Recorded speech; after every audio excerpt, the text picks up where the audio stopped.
Imagine getting hit with the return by death treatment just because you asked for a girlfriend. Yeah, that's Osaka's life right now.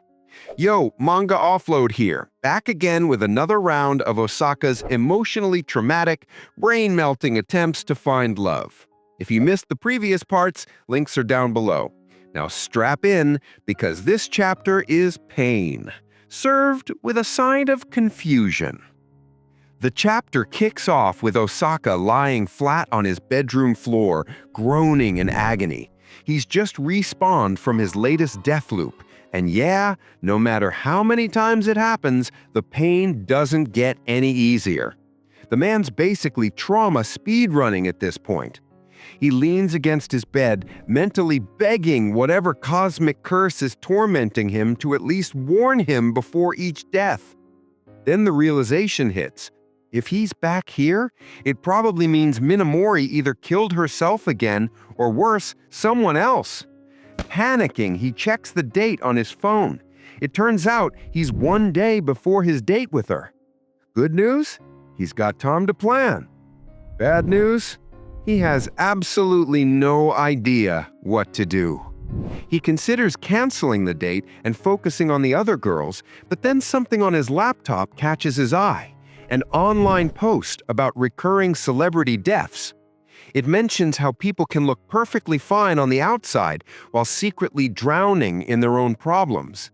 That line stings a bit, reminding Osaka of Minamori's reaction when he asked her if she'd ever thought about dying. She hesitated back then. And now that he thinks about it, she never usually pauses before answering anything. Maybe that question hit too close. Determined to do something different, Osaka calls Alba, which already surprises her since she's usually the one calling him. But before she can even say much, all he hears is splashing. Turns out she's in the bath. Yeah, mid-bubble bath. Osaka's brain short-circuits for a second, while Aoba, because she's a menace, immediately teases him for having indecent thoughts. Osaka, sick of her nonsense, tries to hang up, but she stops him, casually saying she's got plans after her bath. Osaka raises an eyebrow. Plans? At night? She smirks through the phone and basically tells him she's having late-night chat time with her boyfriend. Osaka, visibly done with life, just tells her to drown. But eventually, she snaps him back to the point. What did you actually want? He admits he's unsure about his date with Minamori. Alba immediately guesses he's probably going to take her to some generic date spot like last time. She's right, of course. Then she drops some uncharacteristically wise advice. Instead of dragging Minamori to cliché places, why not take her somewhere he actually enjoys? Show her who he really is. That way she might actually open up too. It's not about doing what's expected on a date. It's about understanding each other. Osaka is floored by how much sense that makes. The girl who just bragged about her boyfriend now sounds like a relationship guru. She admits she just read it online. He thanks her anyway, and before hanging up, Aoba wishes him good luck while muttering to herself afterward that things are looking good for Minamori. The next day, Osaka tells Minamori they're watching a movie. She's curious, but agrees. After the movie, though, she immediately starts picking it apart like she's reviewing it for Rotten Tomatoes. Plot holes, direction issues, pacing flaws, you name it. Osaka's brain barely keeps up with her analysis, but she admits the human drama was solid and even says she might use it as inspiration for her next novel. Osaka can't help but smile. She notices and asks why, prompting him to point out how talkative she gets when something excites her. She fires back saying his movie taste is still weird. Typical. Then Osaka surprises her. He asks where she wants to go next, specifically if there's a place she finds hard to visit alone. He wants to know her better and assures him he'll help however he can. She stares at him, intrigued. Then she takes him to an antique bookstore. Inside, shelves tower like a maze. Minamori's eyes lock onto a book on the top shelf, and she casually asks Osaka to give her a shoulder ride. Man's brain blue screens. She reminds him that he literally said, "I'll do anything for you." Touché. Osaka suggests asking the clerk for a ladder instead, but Minamori refuses, saying she's too shy to talk to the clerk. That's when Osaka realizes this is exactly why she brought him here. She's awkward about small talk, especially in quiet local shops. He finds it kind of cute. Feeling confident, he goes to ask the clerk himself, only to see the guy looks like a full-blown Yakuza boss.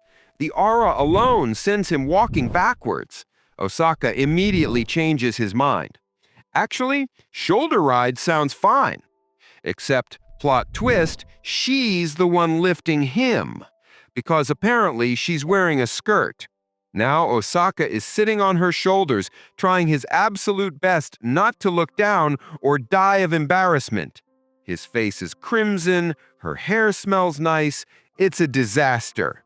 Then the clerk appears out of nowhere, startling them both. They lose balance, fall, and Osaka's hand lands in a very unfortunate place. Yeah, we're not showing that. The clerk sighs and tells them there's literally a stepladder they could have used. Minamori buys the book while the Yakuza-looking dude gives her the most unsettling smile known to mankind. Later, the two sit on a bench.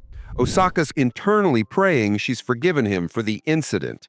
She calmly tells him to forget it ever happened, and he agrees, loudly. Trying to move past it, he asks about the book she bought. Turns out it's a children's story she loved when she was younger, about a talentless kid who faces challenges using only creativity and determination. It's what inspired her to start writing novels. Hearing her talk with that nostalgic smile, Osaka asks if he can read one of her current works. Minamori is shocked, but then he explains to her that since the whole reason she agreed to date him was to gain romantic experience for her novel, maybe it'd help if he actually read it too.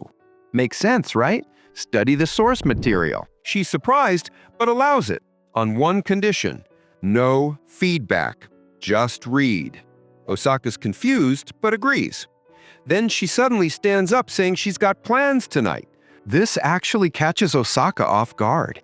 He's racking his brain, but doesn't remember her mentioning anything like that in his previous loop. For a moment, he wonders if he missed something. Then, trying to play it cool, he just asks if she's going to cram school or something. She says no, she's visiting her uncle to get his opinion on her novel. Night falls. Osaka hides in the bushes near a building, watching Minamori enter. He recalls that in the last loop, he died on this very night, assuming she was home. Maybe her uncle's involved. Since it's too late to check on the others, he decides to just read her novel while waiting. At first it's decent, but the more he reads, it turns into a fever dream. The plot's all over the place, settings clash, pacing is insane, it's chaos wrapped in text. Osaka can't even tell if it's genius or garbage. Then he spots Minamori leaving home again and decides to tail her. She heads to her uncle's old-looking house. He greets her warmly, saying he's been expecting her. Osaka creeps around the walls, eavesdropping. Inside, her uncle asks how her romance research is going. Minamori explains she went on a date and learned a bit, but she's still confused. She remembers Osaka's dumb, smiling face in the theater and admits she doesn't fully get what makes love real. Her uncle tells her she's on the right track and even offers to introduce her to an editor. She's shocked but grateful. He explains that his main job's actually in writing. He's got a few connections in the industry, but he can't just go introducing anyone without a good reason. Then he leans back, acting all high and mighty, and tells Minamori that dating a boy her age won't give her any real insight. After all, what do high schoolers know about romance? Minamori awkwardly agrees, clearly trying not to make eye contact.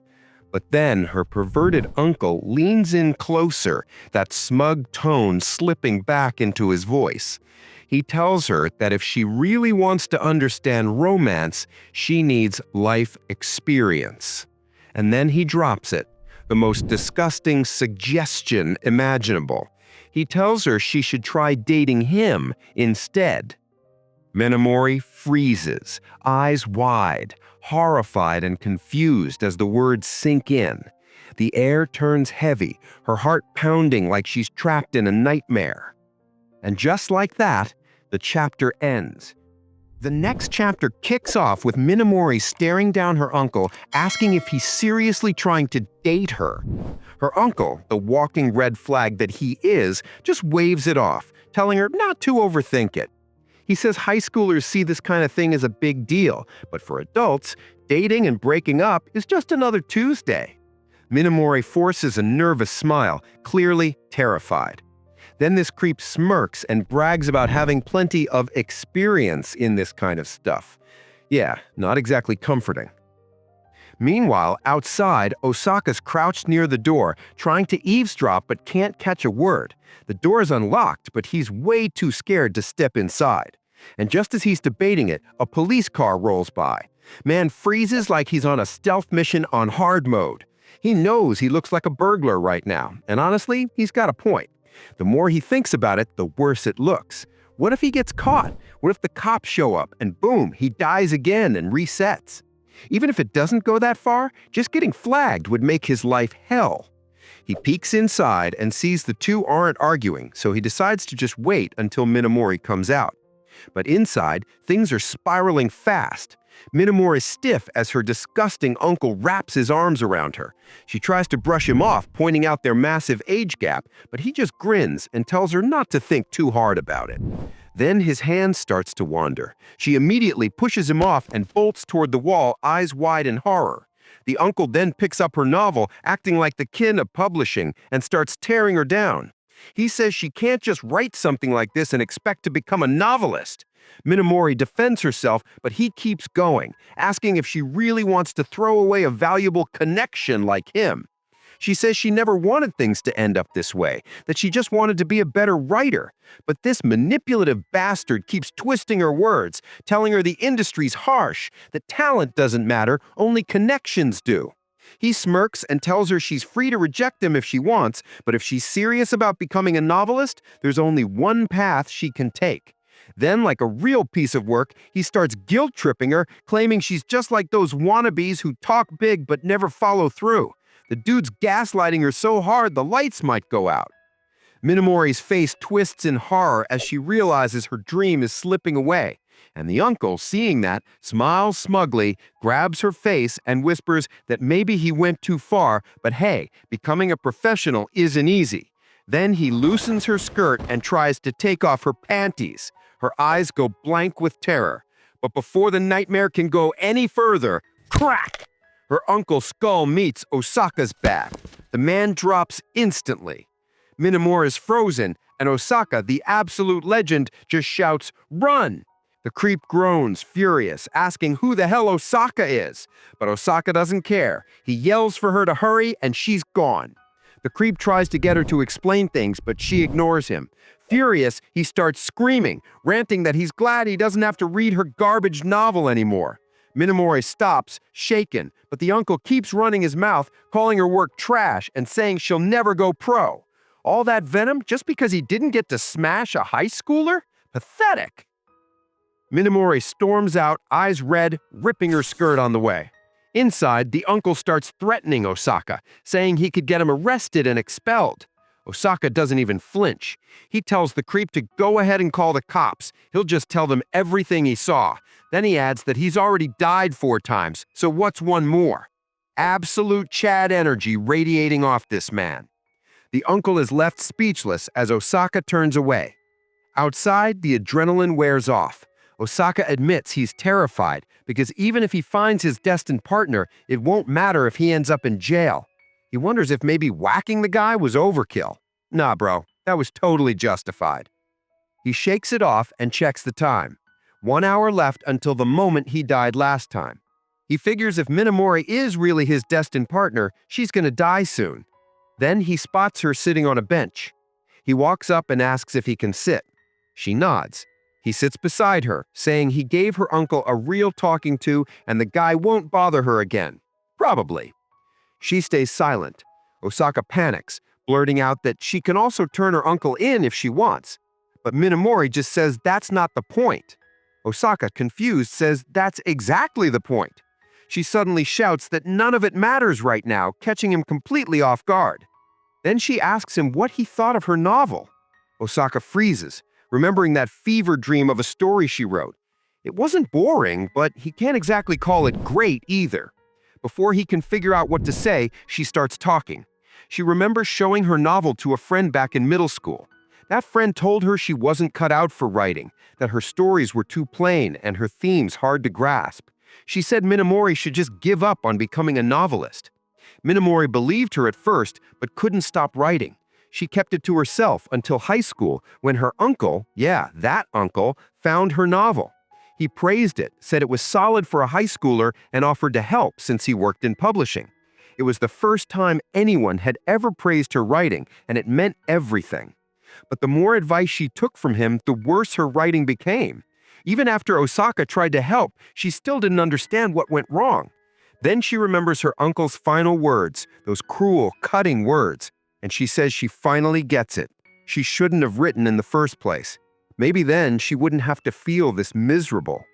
As Osaka watches her cry, he decides to grab some drinks, trying to calm himself down. There's 30 minutes left now. He decides he's not leaving her side until that timer runs out. For all he knows, maybe she's not the one who'll die again. As he heads back, his heart nearly stops as he sees Minamori lying flat on the bench. He panics, only to realize she's just sleeping.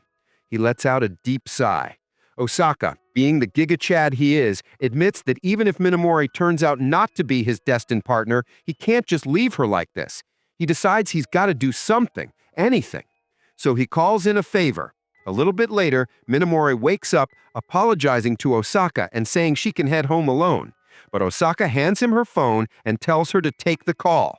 She hesitates. He insists there's no time. Finally, she answers. Her eyes go wide. It's someone from the publishing industry. And that's where this chapter ends. So, who do you think is Osaka's true destined partner? Drop your guesses in the comments, smash that like button, and type Part 4 if you're ready for the next chapter.